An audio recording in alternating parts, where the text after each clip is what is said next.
Auzubillahi minasyaitonir rajim. Bismillah. Assalamualaikum warahmatullahi taala wabarakatuh. Alhamdulillahi rabbil alamin.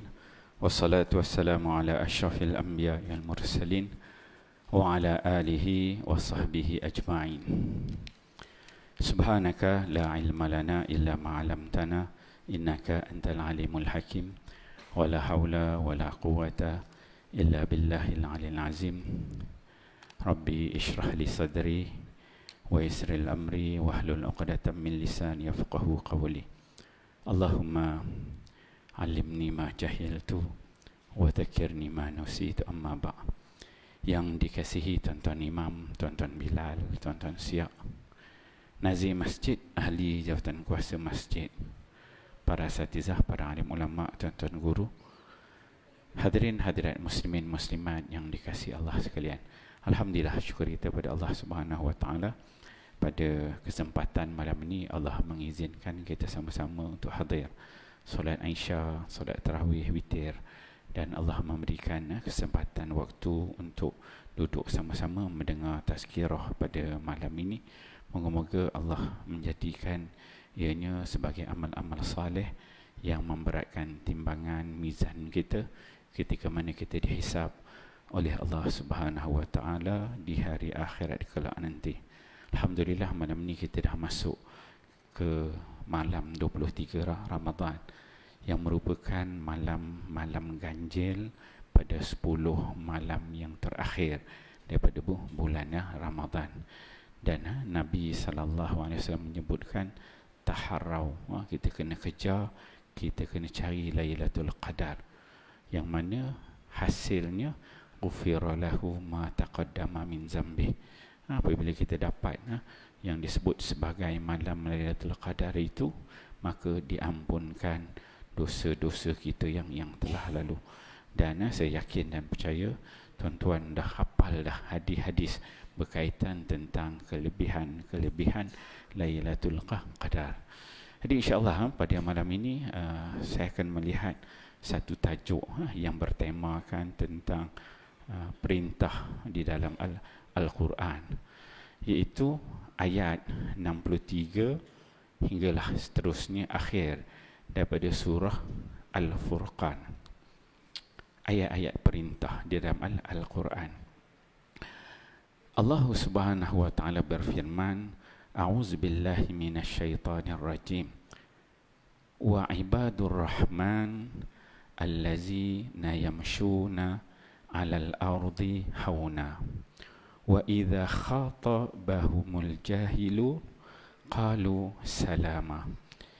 Ini merupakan ayat 63 daripada surah Al-Furqan yang bertemakan perintah Allah Subhanahu wa taala supaya kita ini hamba-hambanya menjadi hamba yang disifatkan dengan sifat Ar-Rahman. Sifat Ar-Rahman. Ar-Rahman ni apa tuan-tuan? Ar-Rahman ni sifat pengasih. Sifat apa? Pengasih. Sifat rahmah. Kalau kita baca bismillah, bismillahirrahmanirrahim, kan? Dengan nama Allah yang maha pengasih lagi maha apa? Penyayang. Bila sebut sifat Ar-Rahman ini, dalam ayat ini Allah Subhanahu wa taala merekodkan wa ibadur rahman, iaitu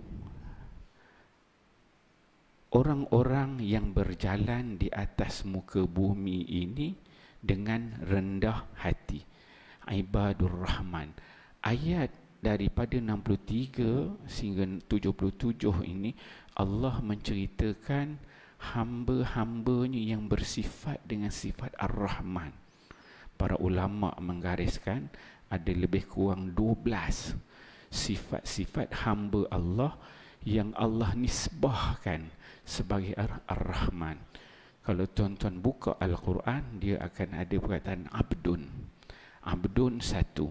Bila sebut ibad ni hamba-hamba Allah. Macam surah Al-Isra, subhanallazi asra bi'abdihi, maha suci Tuhan yang menjalankan hambanya. Bila disebut perkataan hamba ini, dia merupakan sesuatu yang sangat tinggi nilainya di sisi Allah Subhanahu wa taala.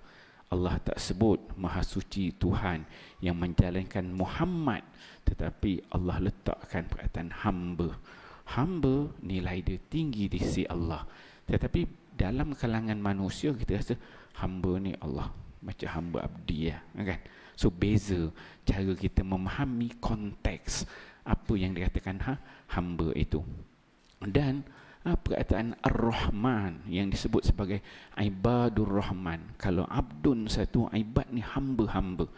Jadi Allah sebut dalam ayat ini wa Ibadur Rahman, dan hamba-hamba Allah yang sifatnya dinisbahkan kepada sifat Allah, sifat Ar-Rahman. Ar-Rahman ni sifat pengasih. Bila sifat pengasih, sifat rahmah ini para ulama sebut dia merangkumi semua orang, merangkumi semua makhluk. Dia tidak terbatas kepada yang beriman sahaja. Kalau Bismillahirrahmanirrahim, Ar-Rahim, ulama sebutkan ditaukid kepada Ar-Rahman, menguatkan sifat Rahman, iaitu Ar-Rahim, pengasih, penyayang. Maka penyayang ni sebagian ulama menyebutkan dia akan jatuh kepada orang yang beriman sahaja. Tetapi sifat Ar-Rahman ini dia merangkumi semua makhluk, beriman ke tidak beriman. Dan nilai Ar-Rahman ini sangat tinggi di sisi Allah. Tuan-tuan buka Quran, mula-mula jumpa perkataan Bismillahirrahman. Sifat Allah yang pertama yang Allah letak selepas nama Allah, Bismillah, dengan nama Allah, Allah letakkan Allah ini bersifat dengan sifat Ar-Rahman, iaitu sifat yang pengasih, sifat yang sangat pengasih, sifat rahmah. Dan kalau tuan buka Quran, puluhan perkataan Rahman ini ada dalam Al-Quran. Dan ada hatta satu surah dalam Al-Quran, satu surah khusus yang Allah sebut namanya sebagai surah Ar-Rahman. Sifat pengasih Allah. Dan Allah Subhanahu wa taala merekodkan dalam Al-Quran, bila Allah nak sebutkan tentang kebesaran Allah, kehebatan Allah, Allah taala sandarkan Ar-Rahman itu. Ar-Rahmanu 'alal 'arsyistawa. Allah yang sifatnya Ar-Rahman itu 'alal 'arsyistawa, berada di atas singgah sana dia. Betapa besarnya nilai Ar-Rahman itu. Maka surah Al-Furqan ini dia ada 77 ayat, merupakan surah Makkiyah yang diturunkan di Mekah.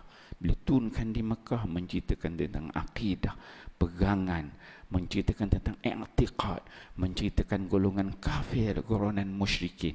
Allah tutup surah Al-Furqan ini dengan menceritakan di kalangan hamba-hamba Allah ni ada yang Allah sebutkan sebagai Ibadur Rahman, hamba-hamba yang sifatnya pengasih. Allah nisbah kepada Ar-Rahman. Allah Ta'ala tak nisbah kepada yang sifatnya Jabbar, Mutakabbir, tidak. Tetapi yang sifatnya ialah Ar-Rahman, sifatnya pengasih.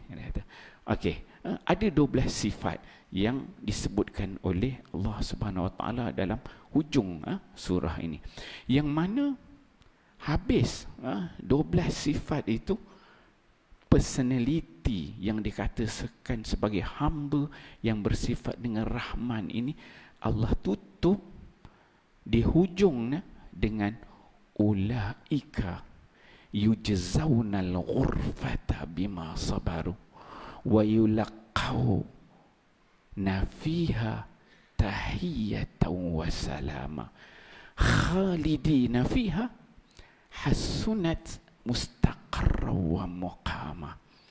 Allah sebutkan inilah ciri-ciri yang dikatakan sebagai hamba Allah yang sifatnya pengasih.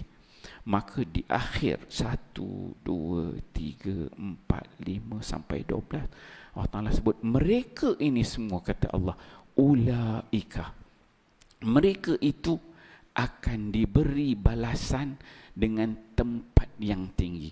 Yujzaunal ghurfata bima sabaru, diberi balasan dengan tempat yang tinggi di dalam syurga Allah Subhanahu wa taala. Kerana apa? Kerana apa?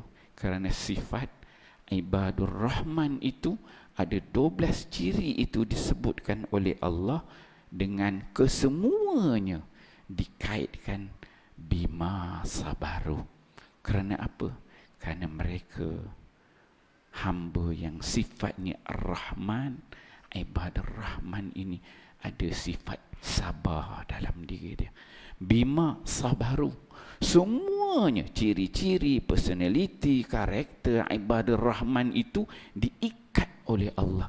Bima sabaru, kerana ada sifat sabar. Kita ni tuan-tuan yang hilangnya sifat sabar. Tak sabar, semua benda kita tak sabar. Nak cepat, itu tak puas hati, ini tak puas hati. Nak jadi sifat pengasih dalam diri kita, boleh boleh bertahan, semuanya itu perlukan kepada sabar. Dan Allah sebut wa yulaqauna fiha tahiyatan wa salama, dan di sana mereka akan disambut bila masuk syurga Allah yang tinggi itu, disambut dengan penghormatan dan juga salam. Yang Allah sebut khalidina fiha. Ibad Ar-Rahman, hamba-hamba yang sifat Ar-Rahman ini, Allah sebutkan khalidina fiha. Mereka akan kekal di dalam syurga Allah. Hasunat mustaqarra, khalidina fiha hasunat mustaqarra, merupakan tempat yang sebaik-baik menjadi tempat kediaman, ya. Okey, kita tengok apa Allah Subhanahu Wa Taala sebutkan. Yang pertama, Allah kata ibadur rahman allazi yamshuna 'alal ardi hauna.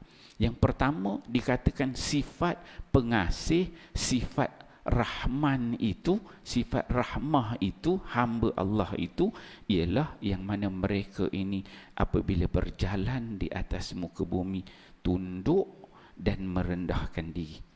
Dia bukan jenis orang takabur.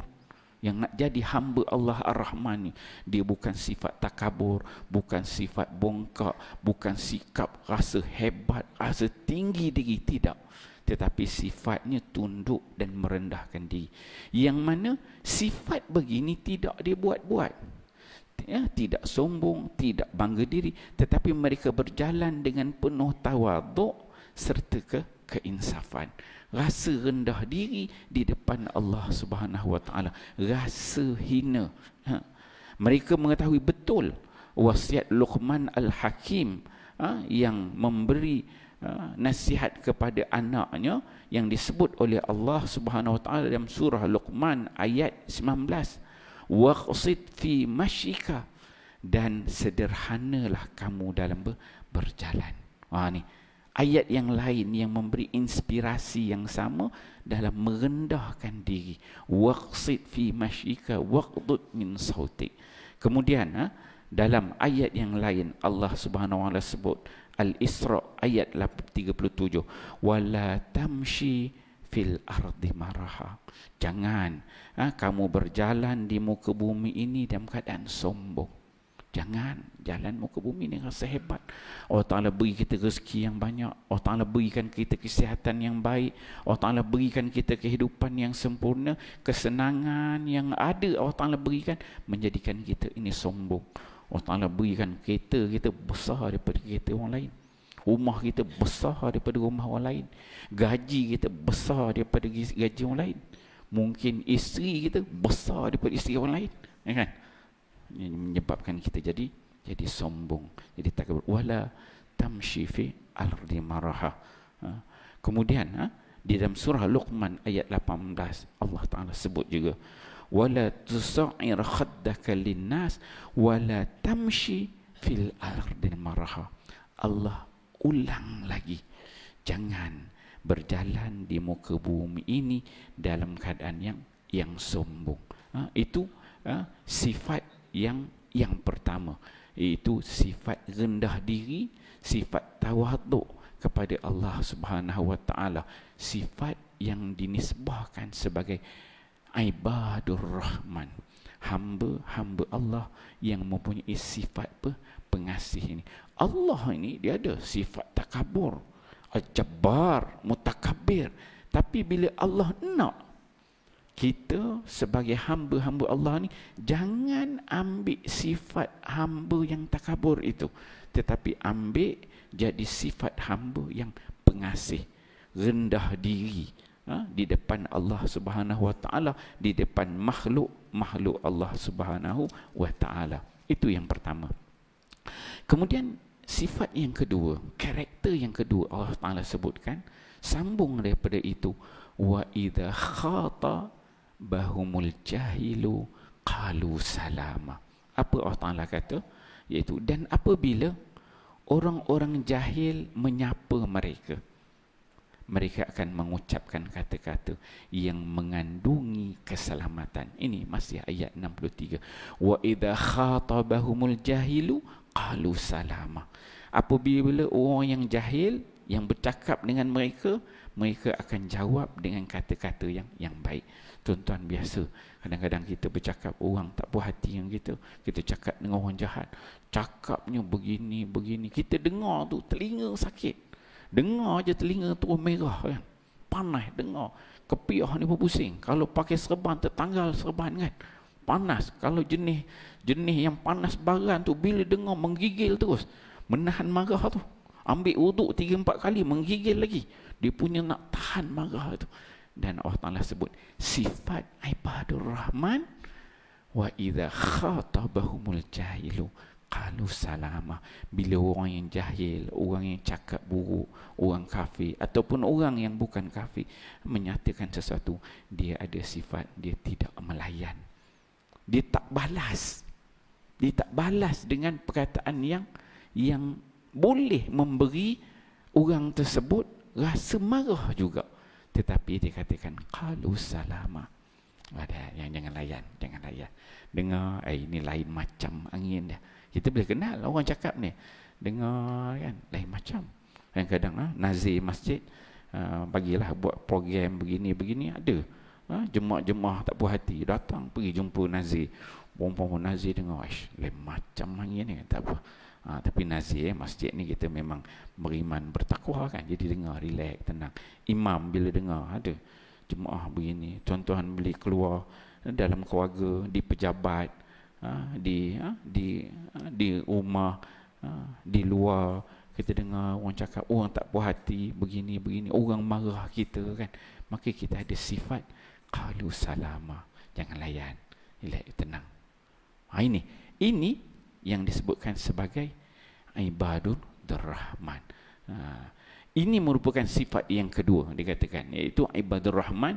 Bila orang-orang jahil mengucapkan ucapan yang buruk, mereka tidak membalas dengan ucapan yang sama, tetapi dia ada sifat memaafkan. Dengar, tak boleh kita nak jadi hamba Allah yang ar-Rahman, tak boleh kita nak layan perkara tersebut. Itu yang kedua. Kemudian yang ketiga, Allah Subhanahu wa taala sebutkan wallazina yabituna li rabbihim sujadan wa qiyama. Hamba Allah yang ada sifat Ar-Rahman ini, pengasih ini, kata Allah Subhanahu wa taala, dan orang-orang yang melalui malam hari dengan bersujud dan berdiri untuk Rabb mereka. Wallazina yabituna li rabbihim sujadan wa qiyama. Mereka melalui kehidupan pada waktu malam itu menyerahkan diri untuk sujud, untuk bertahajud kepada Allah, untuk qiyam kepada Allah. Ini yang sedang kita lalui pada Ramadan ini. Sampainya waktu malam, berlalunya malam itu dipenuhi dengan sujud dan juga qiyam, sujud kepada Allah, berdoa, memohon, meminta keampunan kepada Allah, memohon rahmat kepada Allah, dan juga qiyam, berdiri yang lama. membaca ayat-ayat Al-Quran, memohon kepada Allah Subhanahu Wa Taala keberkatan dan juga kebaikan di dalam kehidupan. Itu yang ketiga. Dan dalam bulan Ramadan ni sepatutnya inilah yang kita banyakkan, qiyam dan juga sujada wa qiyamah. Dan waktu yang paling dekat kita dengan Rabb, kita dengan Allah, waktu paling hampir ialah ketika mana kita sujud. Dalam keadaan kita sujud, itulah kita merintih, kita memohon kepada Allah Subhanahu Wa Taala. Itu waktu kita paling dekat dengan Allah. Wa qiyamah, dan juga waktu juga kita berdiri, kita membaca ayat-ayat Al-Quran. Itu yang ketiga. Saya rasa yang ketiga ni cukup dah. Kita ada 12. Lagi 7, lagi 8 kita sambung tahun depan. Dia kata 20 minit ya, lebih kurang. Kan? 20 minit. Lagi 8 ada masa kita jumpa tahun depan, insya-Allah. Tuan-tuan boleh bacalah. Dia menarik sebenarnya. Satu contoh, satu perumpamaan yang Allah berikan bagaimana kita nak menjadi hamba Allah yang bersifat dengan sifat Allah tapi yang manusia, iaitu sifat Ar-Rahman, sifat pengasih, sifat belas kasihan, sifat rahmah. Terus tuan-tuan boleh baca, tengok bermula daripada ayat 66 hingga 37 dan cuba kita apply ada dalam diri kita sifat-sifat tersebut. Moga-moga kita mendapat ulaika yujzauna bima sabaru, yang Allah berikan ganjaran. Sebab apa? Kedua-belas sifat ini dia memerlukan as-sabru, itu sabar, dan Allah berikan ganjaran yang tinggi di sisi Allah di syurga nanti, insya-Allah. Saya rasa setakat itu untuk malam ini. Yang baik itu datang daripada Allah Subhanahu Wa Taala secara silap daripada kemenahan diri saya. Saya tutup dengan wabillahi taufiq wal hidayah. Wassalamualaikum warahmatullahi wabarakatuh.